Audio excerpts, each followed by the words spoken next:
unbox the Xbox X with me. Let's do it.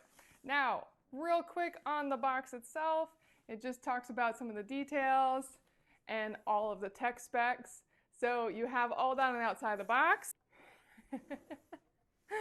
This is exactly how it looks when you open it up. Super solid foam to keep it protected. And the first thing you see is power your dreams. More foam around the bottom. It has these two corner pieces. Again, super protected. Here is your Xbox. Take off the outer wrapping. And it's actually in kind of this like sort of soft plasticky foamy material here.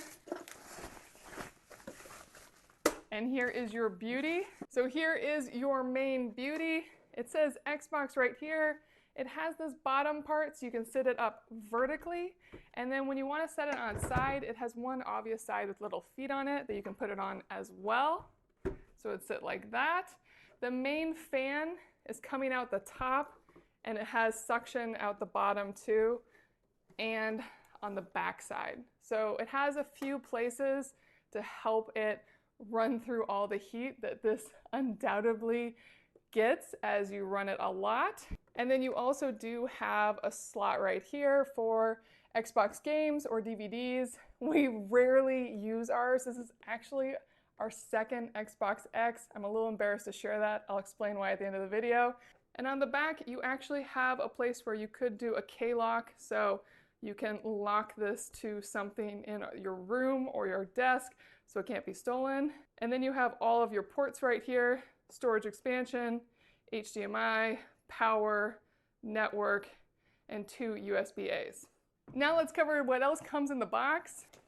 And this is where everything else lives. Here's your controller. It comes with AA batteries. I do recommend getting the rechargeable battery pack and the rechargeable battery setup moving forward, as you will want to be able to recharge these. We already have a lot of controllers that we just rotate through on the charger. I'll show you that in a moment.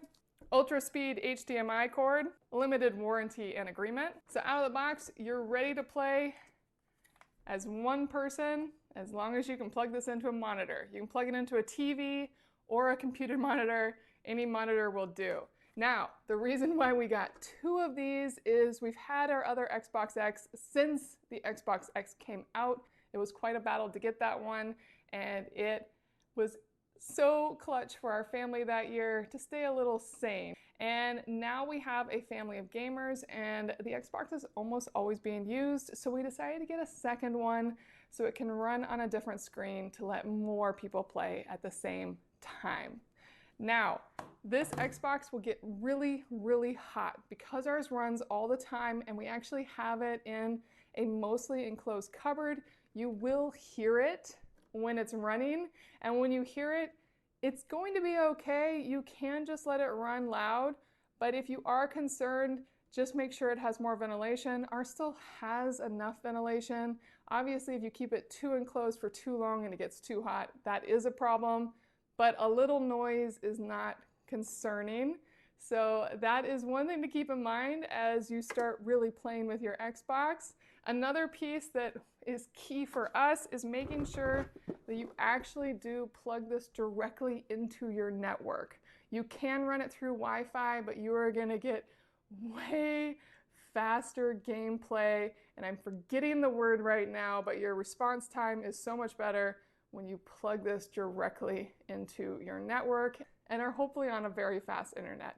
This applies whether you are a super gamer or just starting to learn, because there's nothing worse than having slow internet while gaming on the Xbox. Most of the games you play will probably be online. And finally, I'll quickly show you our setup currently with our other Xbox. We have it in a tight little cupboard with a bunch of other electronics, and we charge our controllers on a single charging pad. It charges 2 controllers at a time.